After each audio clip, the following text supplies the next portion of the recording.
so glad to see you here with me, with me, with me, with me.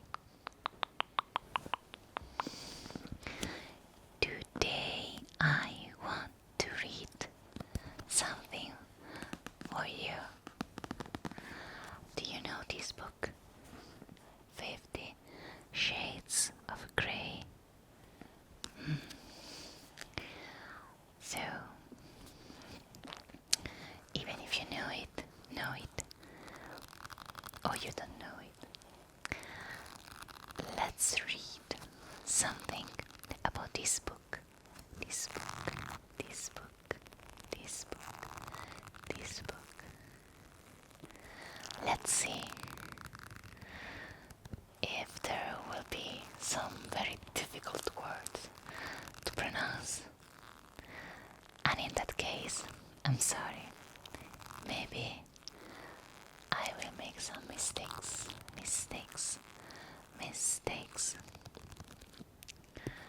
So, shall we start?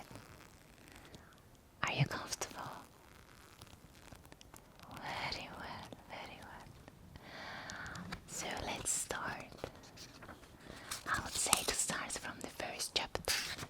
Chapter.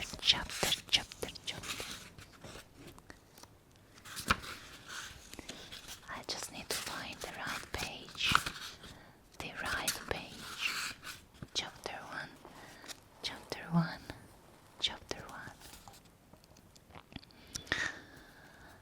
I scowl with frustration at myself in the mirror. Damn, my hair. It just won't behave. And damn, Kateri Kavanagh for being ill and subjecting me to this ordeal. I should be studying for my final exams, which are next week. Yet, here I am, trying to brush my hair into submission. I must not sleep with it wet. I must not sleep with it wet.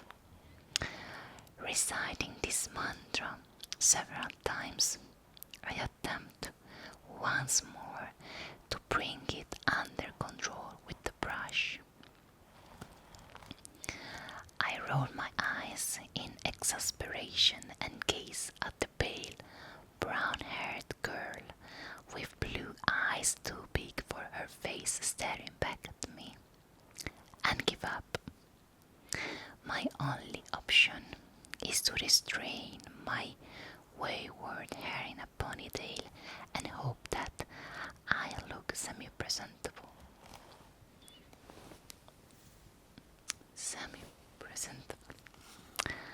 I need to fix my hair too. I'm like her. Kate is my roommate, and she has chosen today, of all days, to succumb to the flu. Therefore, she cannot attend the interview she had arranged to do with some mega industrialist tycoon I've never heard of for the student newspaper. So I have been volunteered. I have final exams to cram for and one essay to finish, and I'm supposed to be working this afternoon, but no, today. I have to drive 165 miles to downtown Seattle in order to meet the enigmatic CEO of Grey Enterprises Holding Inc. As an exceptional entrepreneur and major benefactor of our university, his time is extraordinarily precious, much more precious than mine. But he has granted Kate an interview, a real coup, she told me. Damn, her extracurricular activities.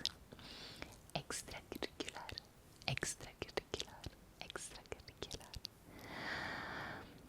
Kate is huddled on the couch in the living room. And I'm sorry. month to get this interview. It will take another 6 to reschedule, and we'll both have graduated by then. As the editor, I can't blow this off, please. Kate begs me in her rasping, sore throat voice. How does she do it? Even Ella, she looks Gemein. I'm not sure about this word. And gorgeous. Strawberry blonde hair in place and green eyes bright, although now red rimmed and runny. I ignore my pang of unwelcome sympathy. Of course I'll go, Kate. You should get back to bed. Would you like some Nikil or Tylenol? Nikil, please. Nikil. I have no idea. Please, here are the questions and my digital recorder.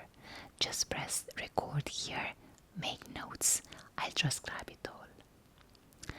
I know nothing about him, I murmured, trying and failing to suppress my rising panic. The question will see you through. Go. It's a long drive. I don't want you to be late. The question... no. Okay, I'm going. Get back to bed. I made you some soap to heat up later. I stare at her fondly. Only for you, Kate, would I do this. I will. Good luck and thanks, Anna. As always, you are my lifesaver. Gathering my backpack, I smile warmly at her, then head out the door to the car.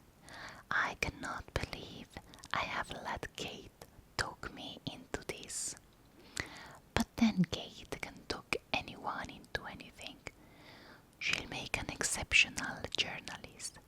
She's articulate, strong, persuasive, argumentative, beautiful, and she's my dearest friend.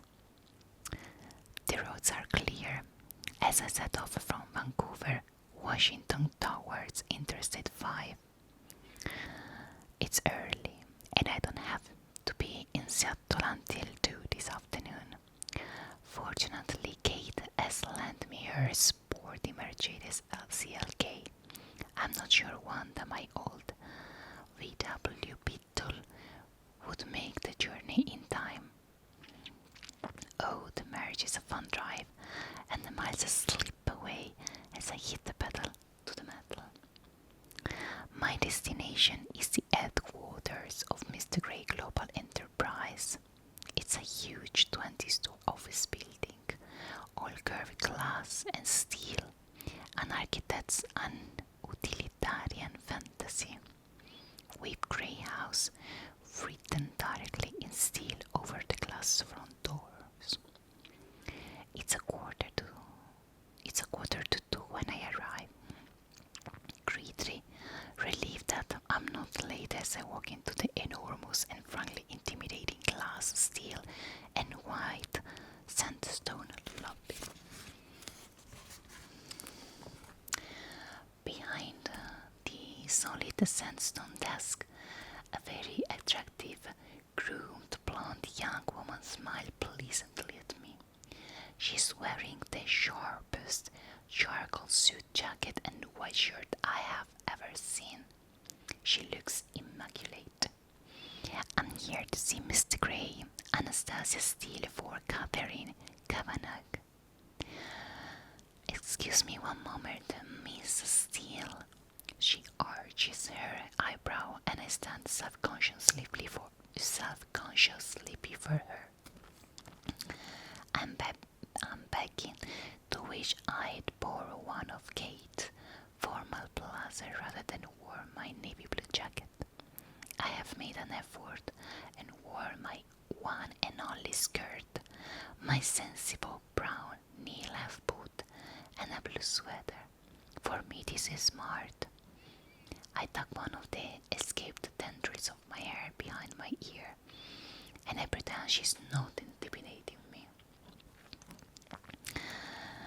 Miss Kavanagh is expected. Please sign here. Sign in here. Miss Steele. You'll want the last elevator. You'll want the last elevator on the right. Press the 20th floor. She smiles kindly at me, amused no doubt, as I sign in. She hands me a security pass that has visitor very firmly stamped on the front.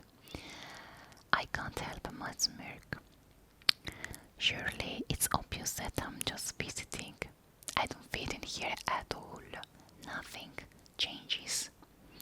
I inwardly sick, sick, sick, sick. Thanking her, I walk over to the bank of elevators and past the two security men who are both far more smartly dressed than I am in their well-cut black suits. The elevator whisks me at terminal velocity to the 20th floor. The doors slide open and I'm in another lobby. Again, all glass, steel and white sandstone. I'm confronted by another desk of sandstone and another young blonde woman, this time dressed impeccably in white and black, who raises to greet me. Miss Steele, could you wait here, please? She points to a seated area of white leather chairs. Behind the leather chairs is a spacious glass-walled meeting room with an equally spacious dark wood table and at least 20 matching chairs around it. Beyond that, there is a floor-to-ceiling window with a view of the Seattle skyline that looks out through the city towards the Sound. It's a stunning vista, and I am momentarily paralyzed by the view. Wow. I sit down, fish the questions from my backpack and go through them, inwardly cursing Kate for not providing me with a brief biography. I know nothing about this man I'm about to interview. He could be 90 or he could be 30. The uncertainty is galling and my nerves resurface, making me fidge. I've never been comfortable with one-on-one interviews, preferring the anonymity of a group discussion where I can sit inconspicuously at the back of the room.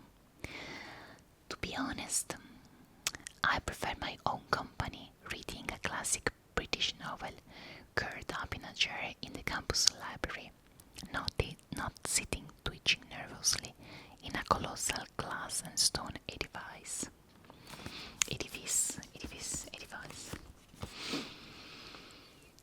I roll my eyes at myself.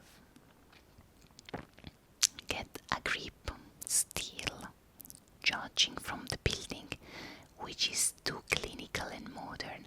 I guess Gray is in his 40s. Fit, tan, and fair-haired to match the rest of the personnel. Another elegant, flawlessly dressed blonde comes out of the large door to the right. What is it with all the immaculate blondes? It's like step 4 here.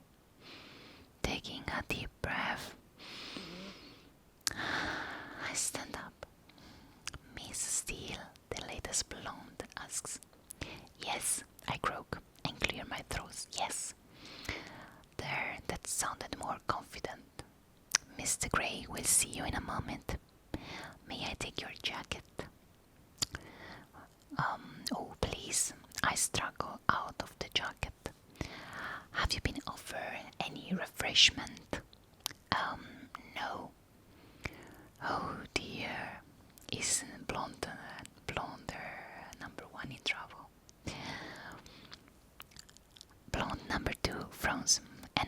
noticed the young woman at the desk. Would you like tea, coffee, water? She asked, turning her attention back to me. A glass of water, thank you, I murmur.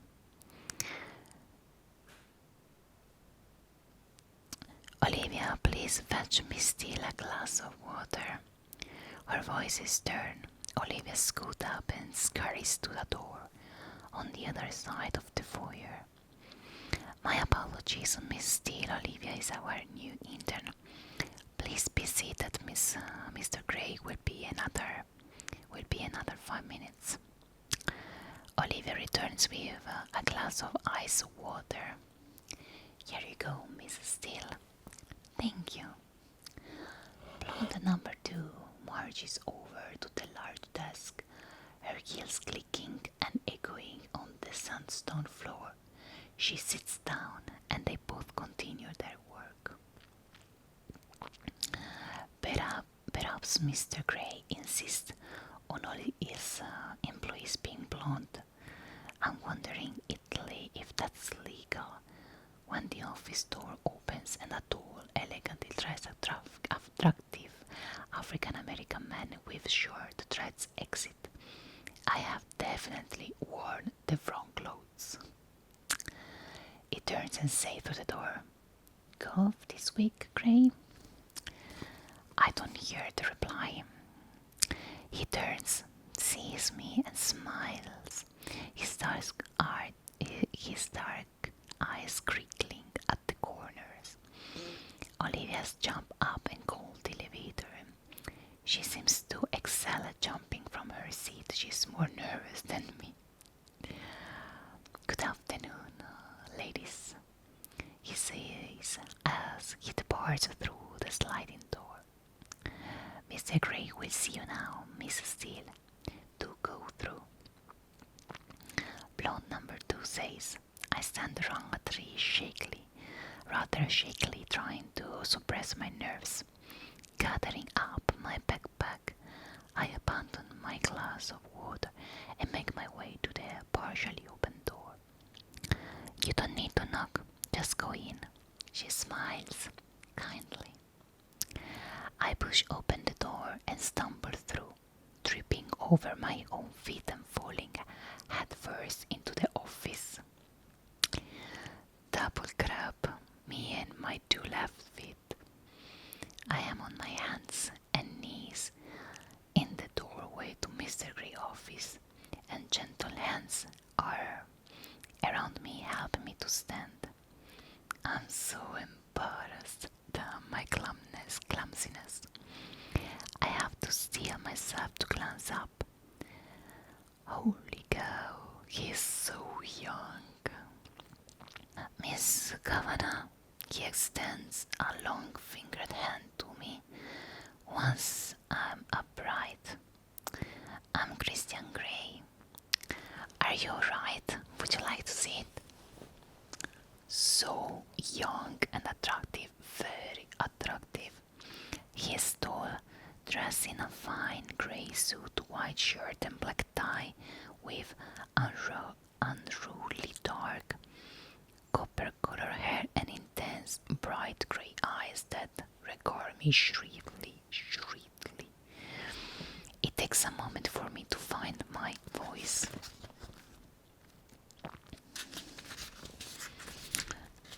Actually, I mutter, if this guy is over 30, then I'm a monkey's uncle.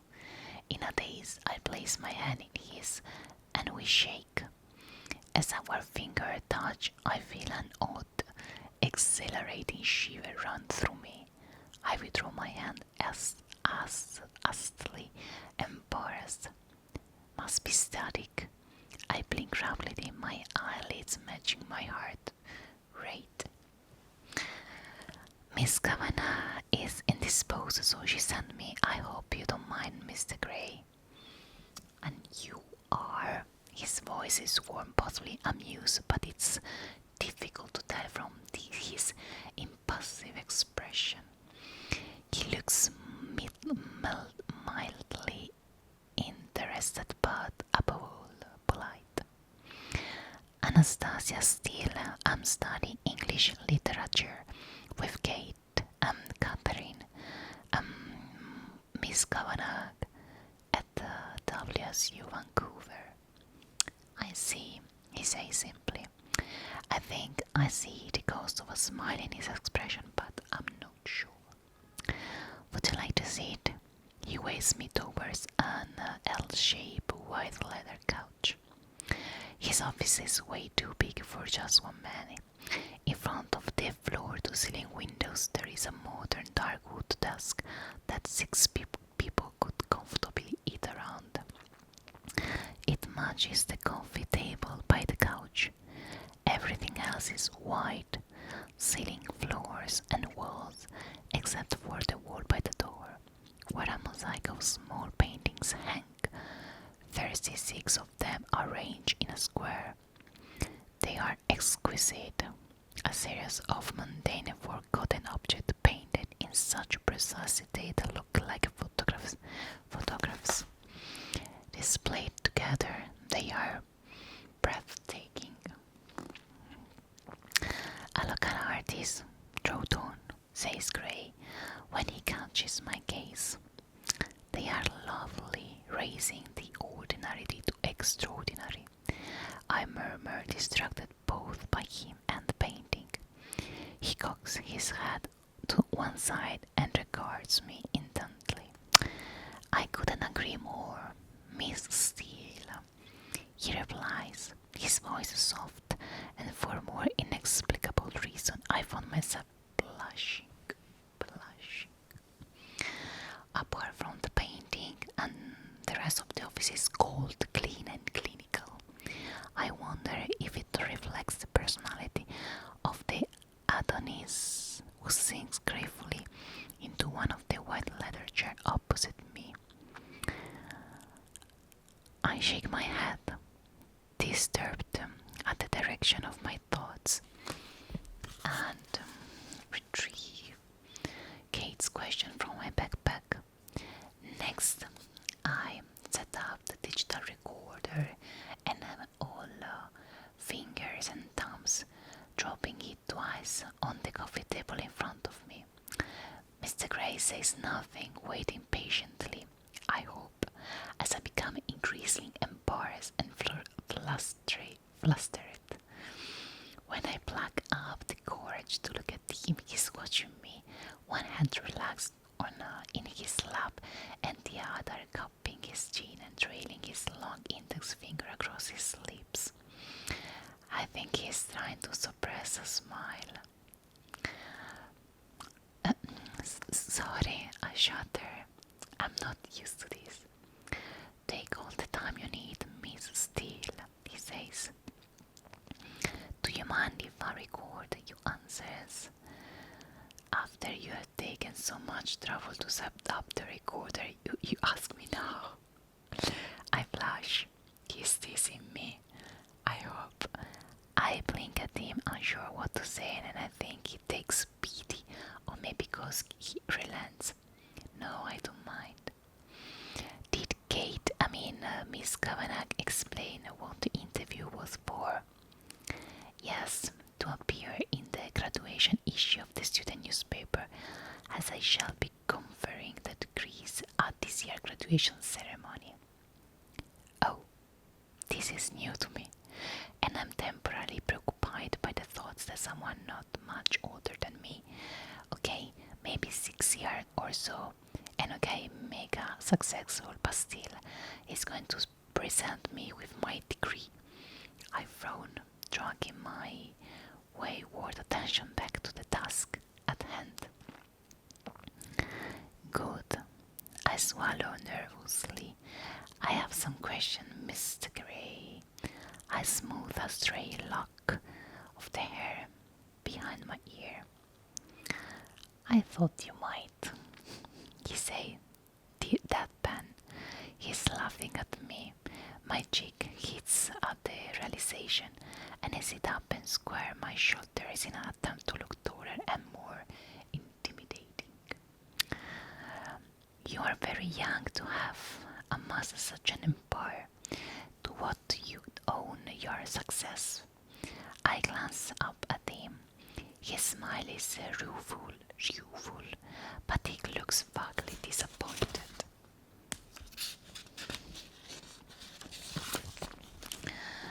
Business is all about people, Mrs. Steele.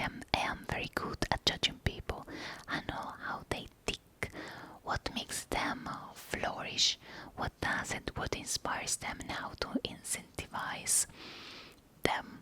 I employ an exceptional team and I reward them well. He pauses and fixes me with his grey stare. My belief is to achieve success in any scheme, one has to make on oneself master of that scheme. Know it inside out. Know every detail. I work hard, very hard to do that. I make decisions based on logic and fact. I have a natural gut instinct that can spot and nurture a good solid idea and good people. The bottom line is it's always down to good people. Maybe you are just luck. This is not Gately's, but he's so arrogant. His eyes flare momentarily in surprise. I don't subscribe to luck or chance, Miss Steele. The harder I work, the more luck I seem to have. It really is all about having the right people on your team and directing them energies accordingly. I think it was Harvey Firestone who said the growth and development of people is the highest calling of leadership. You sound like a control freak. The words out of my mouth before I can stop them. Oh, I exercise control in all things, Mr. Steele. He says without a trace of humor in his smile. I look at him and he holds my gaze sadly impassive. My heartbeat quickens and my face flashes again. Why does he have such an unnerving effect on me? His overwhelming good looks, maybe. The way his eyes blaze at me. The way he strokes his index finger against his lower lip. I wish I'd stopped doing that. I wish he would stop doing that. Besides, immense power is acquired by assuring yourself in your secret reveries that you were born to control things. He continues, his voice soft. Do you feel that you have immense power? Control freak. I employ over 40,000 people, Miss Steele. That gives me a certain sense of responsibility, power, if you will. If I were to decide I was no longer interested in the telecommunication business and sell 20,000 people who struggle to make their mortgage payment after a month or so. My mouth drops open. I'm staggered by his lack of humility. Don't you have a board to answer to? I ask, disgusted. I own my company. I don't have to answer to a board. He raises an eyebrow at me. Of course, I would know this if I had done some research, but holy crap, he's arrogant. I changed tack. And do you have any interest outside your work? I have far interest, as Mrs. Steele. A ghost of a smile touches his lips. Very far, and for some reason I'm confused and heated by his steady gaze.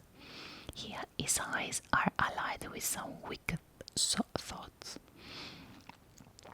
But if you work so hard, what do you do to chill out? Chill out, he smiles, revealing perfect white teeth. I stop breathing. He really is beautiful. No one should be this good looking. Well, to chill out, as you put it, I sail, I fly, I indulge in various physical pursuits.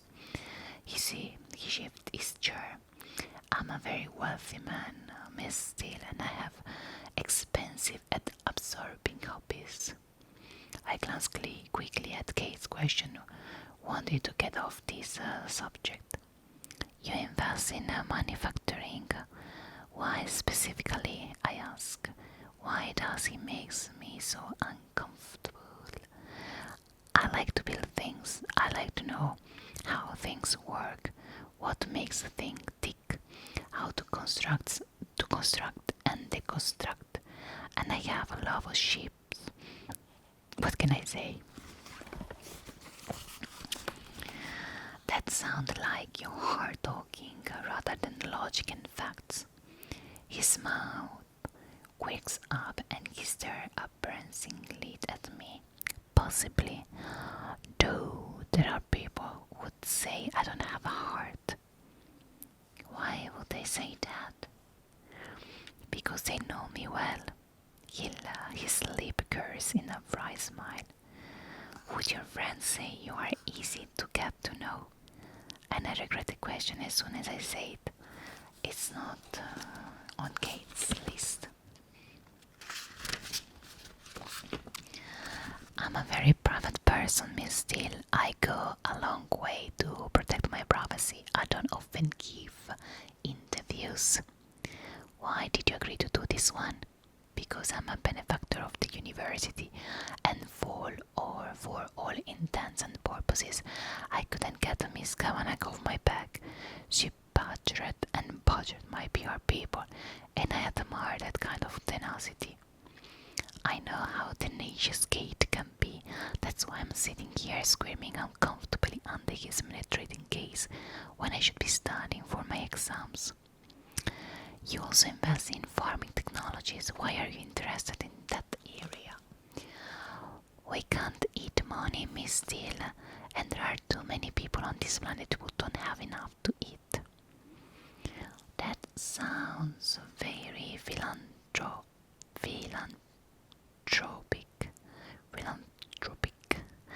Is it something you feel passionately about? Feeding the world's poor? He shrugs non-committally. It's true business, he murmurs.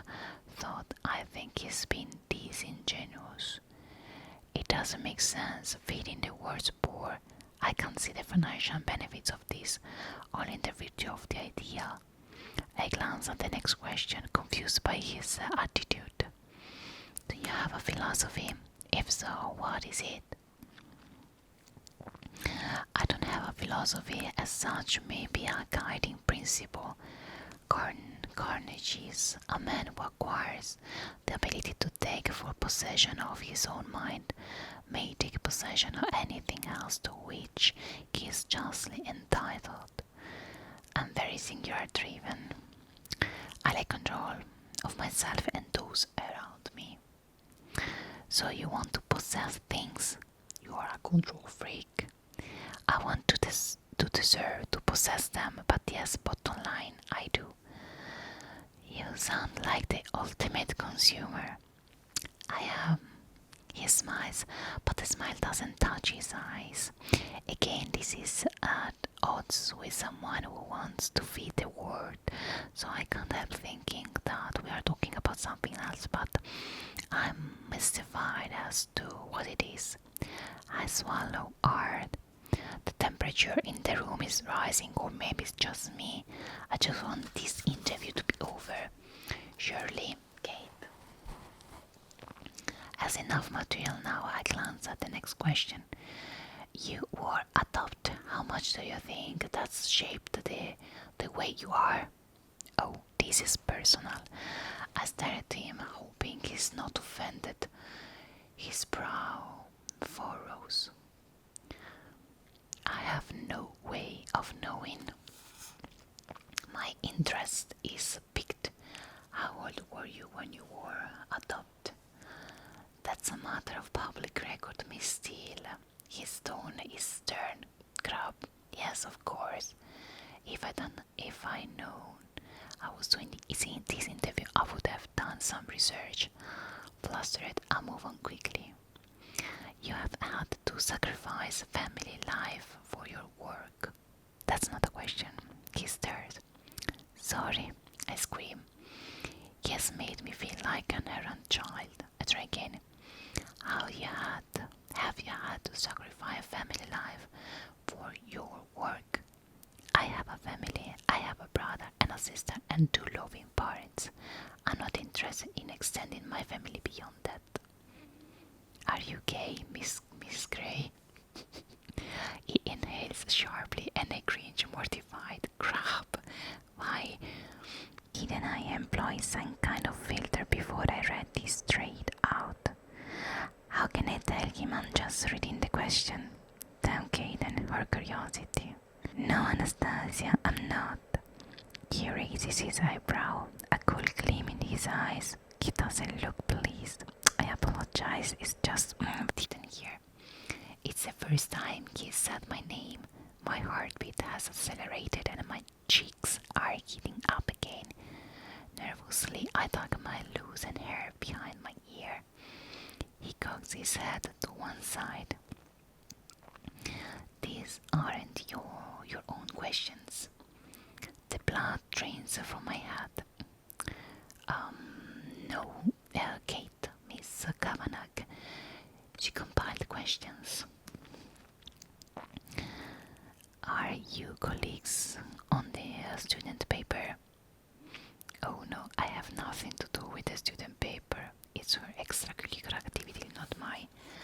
My face is aflame.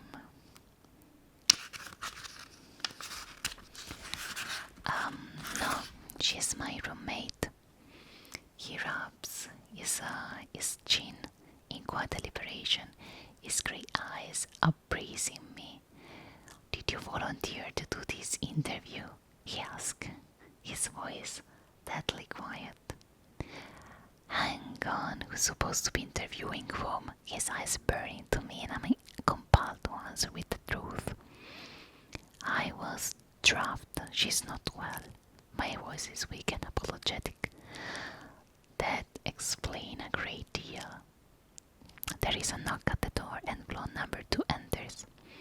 Mr. Gray, forgive me for interrupting, but your next meeting is in 2 minutes. We are not finished here, Andrea. Please cancel my next meeting. Andrea hesitates, gaping at him. She appears lost. He turns his head slowly to face her and raises his eyebrows. She flashes bright pink. Oh good. Oh God. Oh good. It's not just me. Very well, Mr. Gray, she mutters, then exits. He frowns and turns his attention back to me. Where were we, Miss Steele? Oh, we are back to Miss Steele now. Please don't let me keep you from anything. I want to know about you. I think that's only fair. His eyes are alight with curiosity. Devil crap. Where is going with this? He places his elbows on the arm of the chair and steeples his finger in front of his mouth. His mouth is very distracting. I swallow. There is not much to know. What are your plans after you graduate? I shrug, thrown by his interest. Move to Seattle with Kate to find a job. I haven't really thought beyond my finals. I haven't made any plans, Mr. Gray. I just need to get through my final exams, which I should be studying for right now rather than sitting in your palatial, swanky, sterile office feeling uncomfortable under your penetrating gaze. We run an excellent internship program here, he says quietly. I raise my eyebrows in surprise. Is he offering me a job? Okay, I'll bear that in mind. I'm more confounded. Thought I'm not sure I would fit in here. Oh no, I'm musing out loud again. Why do you say that? He tilts his head to one side, intrigue, a hint of a smile playing on his lips. It's obvious, isn't it? I'm uncoordinated, scruffy, and I'm not blonde. Not to me. His gaze is intense. All the humor gone and strange muscles deep in my belly clench suddenly. I tear my eyes away from his scrutiny and stare blindly down at my not fingers. What's going on? I have to go now. I lean forward to retrieve the recorder. Would you like me to show you around? He asked. I'm sure you are far too busy, Mr. Gray, and I have a long drive. You are driving back to Vancouver. He sounds surprised, anxious even. He glances out of the window. It's begun to rain. Yeah, well, you better drive carefully. His tone is stern, authoritative. Why should he care? Did you get everything you need? He adds, yes, sir. I reply back in the recorder into my backpack as I narrow speculatively.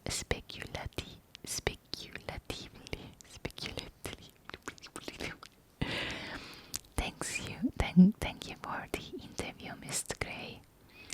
The pleasure's been all mine, he says, polite as ever. As I rise, he stands and holds out his hand. Until we meet again, Miss Steele. And it sounded like a challenge or a threat. I'm not sure which. I frown. When will we ever meet again? I shake his hand once more, astounded that our current between us is still there.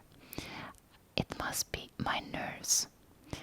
Mr. Gray, I nod at him, moving with a lithe, athletic grace to the door. He opens it wide, just ensuring you make it through the door, Miss Steele.